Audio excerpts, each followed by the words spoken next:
La Société nationale des Québécoises et des Québécois de la région de Thetford est fière de vous présenter l'émission Appalaches en quelques mots.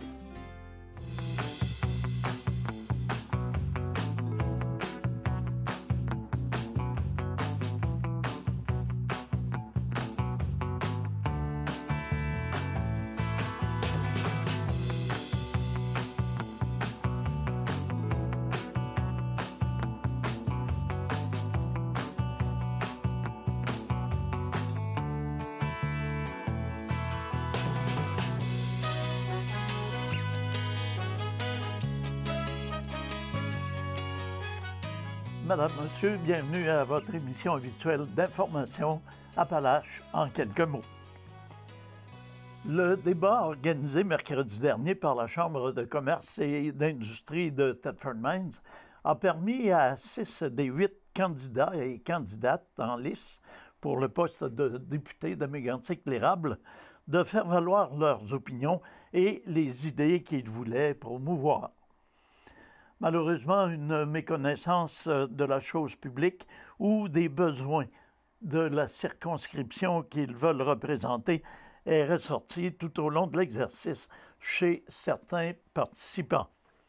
Madame Priscilla Corbeil du Bloc québécois, Madame Isabelle Grégoire du Parti libéral du Canada, Monsieur Luc Berthold du Parti conservateur du Canada, Madame Marie-Claude Lausier du Parti populaire du Canada et Madame Nicole Charette du Parti vert du Canada ont participé activement au débat.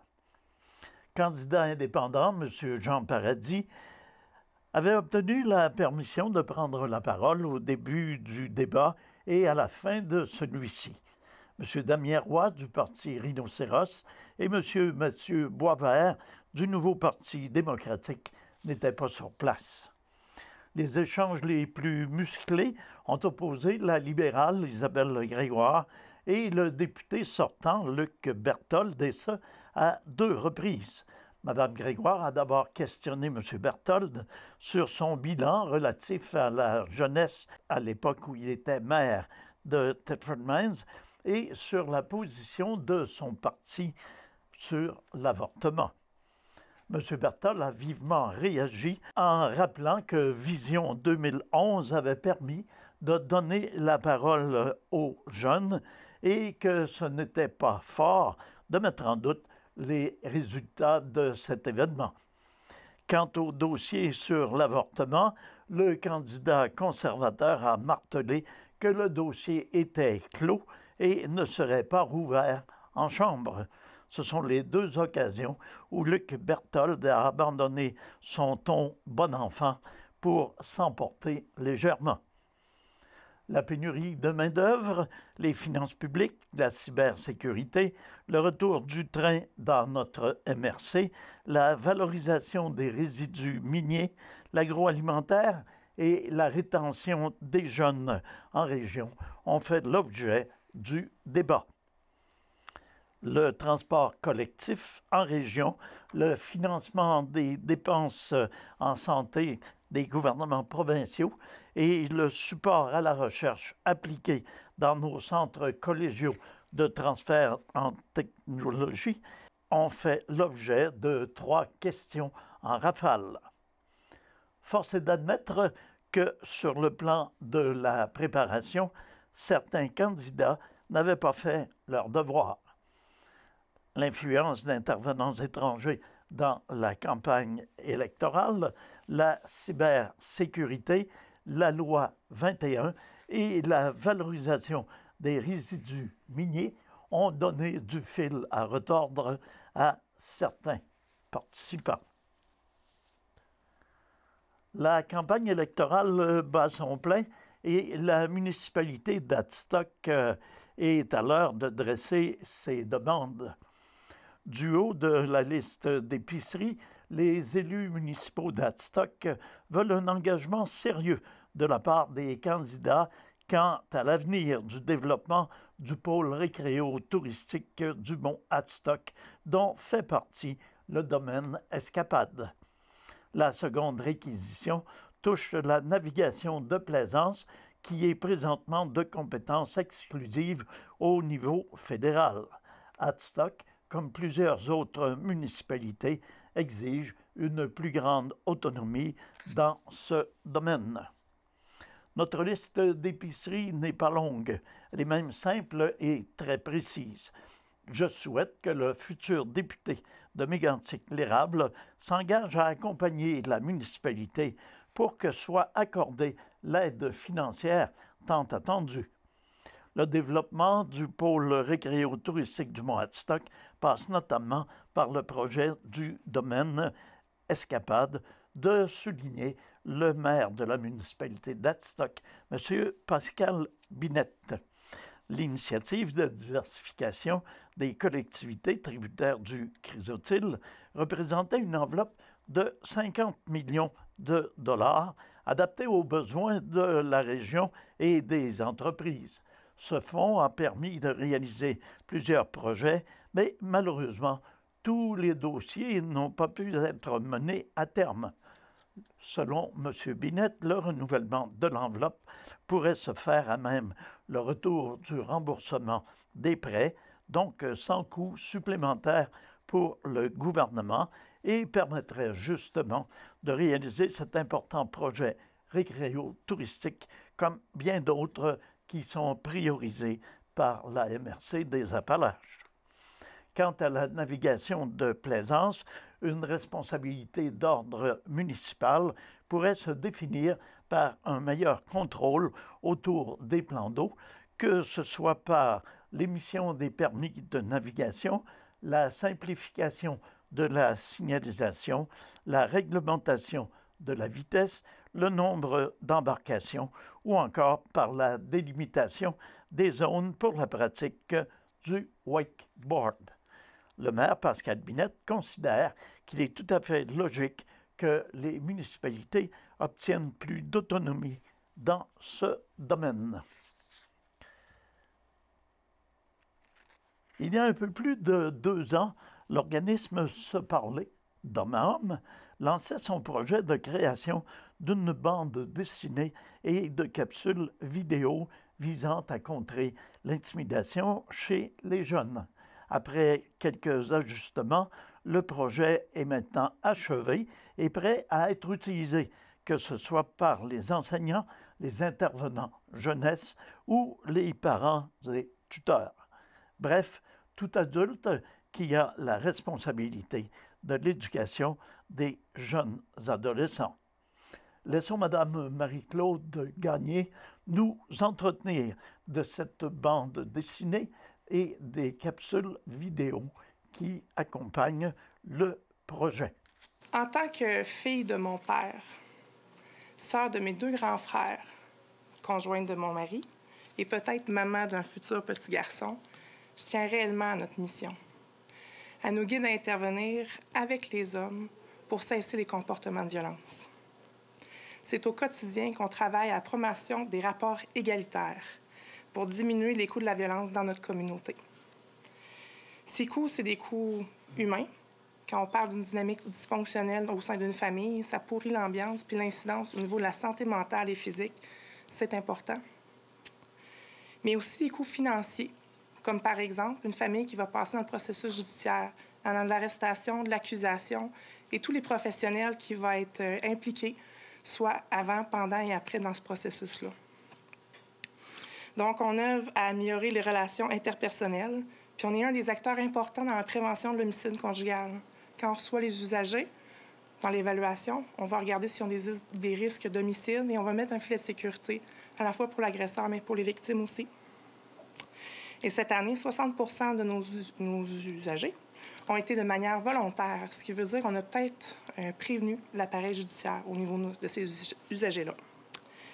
Au cours des années d'intervention, puis les recherches qu'on connaît sur la violence conjugale et familiale, nous savons et voyons la vulnérabilité des jeunes à poursuivre les dynamiques de violence conjugale de génération en génération. Alors, on connaît l'importance de travailler en amont avec ces jeunes adultes-là à devenir.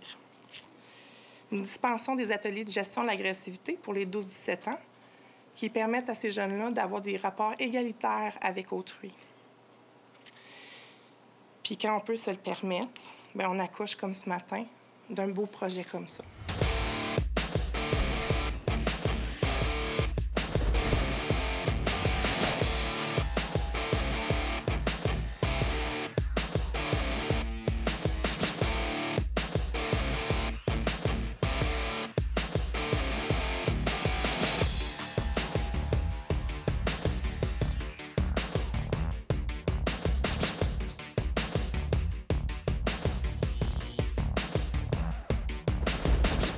La première question que nous leur avons posée est...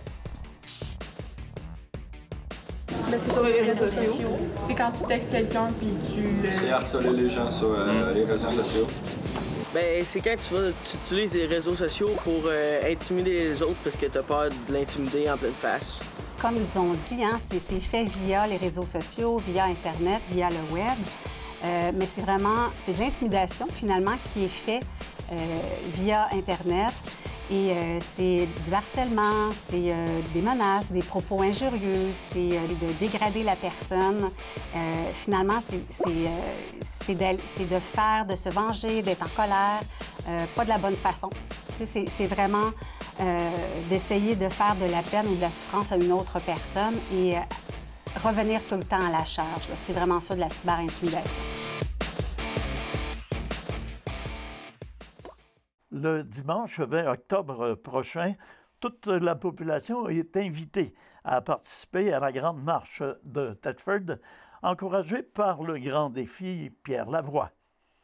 En collaboration avec la Fédération des médecins omnipraticiens du Québec, la Grande Marche est un événement gratuit, familial et rassembleur où les participants marchent sur un parcours de 5 km pour encourager les saines habitudes de vie.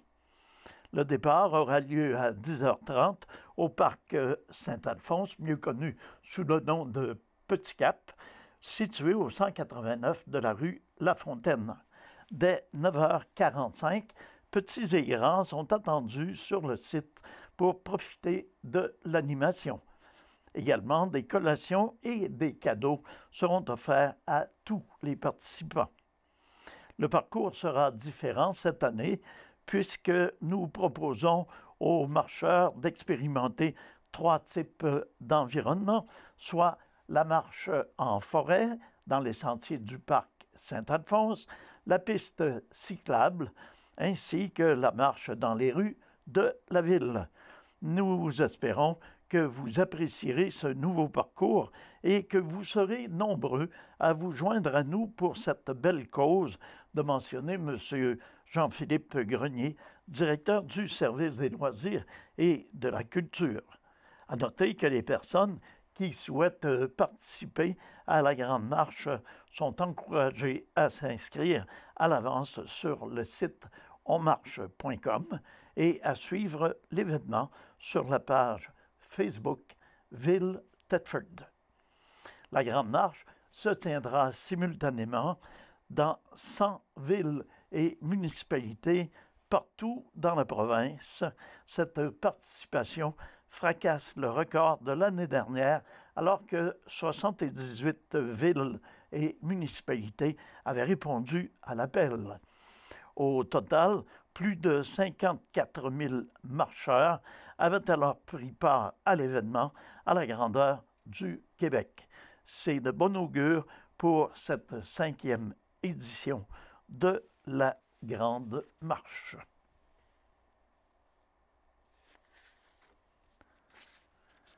L'événement Mon Défi en était à sa 4e édition le 29 septembre dernier. Près de 200 participants étaient inscrits à l'événement, incitant les marcheurs à monter 3 montagnes de la région de Thetford en une seule journée. L'édition 2019 de Mon Défi s'est déroulée à nouveau au mont Adstock, au mont Grand-Morne et au mont Caribou. 3 montagnes présentant un dénivelé de plus de 700 mètres et qui totalisent près de 8 km de randonnée dans la journée.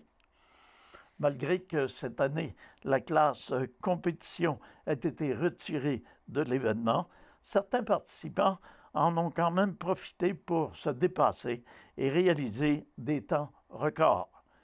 C'est le cas pour M. Francis Bergeron, avec un temps impressionnant de 44 minutes pour l'ascension des 3 montagnes. C'était vraiment étonnant de voir les gens de tous les âges relever ce défi, surtout les petits randonneurs de 4 ans. C'est aussi très plaisant de revoir des personnes année après année, de souligner l'une des organisatrices, Mme Heidi Bédard. L'événement initialement prévu le samedi a été reporté au dimanche, vu les conditions climatiques difficiles. Les gens rencontrés ont indiqué être très satisfaits de cette décision et de pouvoir faire l'activité sous le soleil. Un tel événement ne pourrait avoir lieu sans la participation de nombreux bénévoles et sans d'importants partenaires, dont Desjardins, les municipalités d'Adstock, de Sainte-Clotilde-de-Beauce et de Saint-Joseph de Coleraine, de même que de Tourisme Région Thetford. En ouverture de sa 52e saison, la troupe de théâtre Les Cabotins présentera le 26 octobre ainsi que les premiers 2, 8, 9, 15 et 16 novembre prochains à 18h30 un souper théâtre interactif époustouflant. Êtes-vous cowboy? Mise en scène par Yves Kerouac et Julie Martineau, les mêmes metteurs en scène du souper théâtre interactif Al Capone recrute gangster recherché, présenté à l'automne 2018, cette aventure caricaturale vous fera vivre toutes sortes d'émotions. Accueilli au studio Théâtre Paul Hébert par le shérif, vous ferez partie intégrante du spectacle dans un saloon des années 1850 avec le cow-boy, la tenancière du bordel, l'indienne, le barman et le bandit. Défis, manigances et festivités s'orchestreront autour d'un repas thématique 3 services préparé par le chef Guillaume Gamache. Un service de bar sera également offert. Faites preuve de tactique, d'adresse et de combine pour devenir un baron du bœuf prospère, pour éviter les bandits et trouver l'or. Certains risquent de mordre la poussière de mentionner Yves Kerouac. Ce n'est pas parce qu'on est grand qu'on ne peut plus jouer aux cow-boys ou aux Indiens. Costumez-vous et jouez le jeu avec nous. On va s'amuser, d'assurer Julie Martineau.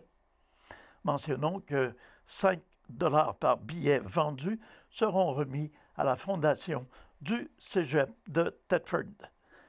Les billets sont offerts au coût de 50 $ par personne et un tarif réduit s'applique pour les réservations de groupes de 8 personnes et plus. La réservation est obligatoire au moins 5 jours avant la date choisie en composant le 88 338 1255. Le 24 octobre prochain aura lieu la 2e édition de la Journée de l'écoute au Québec sous le thème « Et si on s'écoutait ». Pendant la journée, les gens de SOS Ondes Amitié seront présents par l'entremise d'un kiosque au Cégep de Thetford. Pour l'occasion, 2 conférences en ligne seront ouvertes à tous afin de souligner l'importance de l'écoute et de sensibiliser les citoyens à l'importance de mieux écouter. Les 21 autres centres d'écoute faisant partie de l'Association des centres d'écoute téléphonique du Québec organisent aussi des activités dans leur région. Pour une 2e année, Florence K. a accepté d'être porte-parole de l'événement.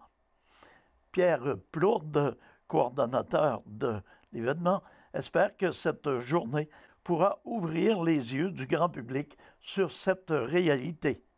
Jeunes ou vieux, hommes ou femmes, tout le monde peut connaître un moment de détresse ou de confusion. On peut être mêlé, se sentir mal dans sa peau, avoir l'impression de perdre pied. Dans ces moments-là, c'est important d'être écouté sans jugement. France Gagnon, directrice du Centre d'écoute SOS Ondes Amitié, a ajouté ceci. Depuis 1984, nous sommes aux premières loges pour voir le besoin d'écoute dans notre région. L'année dernière, nos écoutants bénévoles formés ont répondu à plus de 3000 appels nécessitant une écoute empathique. Cela représente 2184 heures d'écoute au total.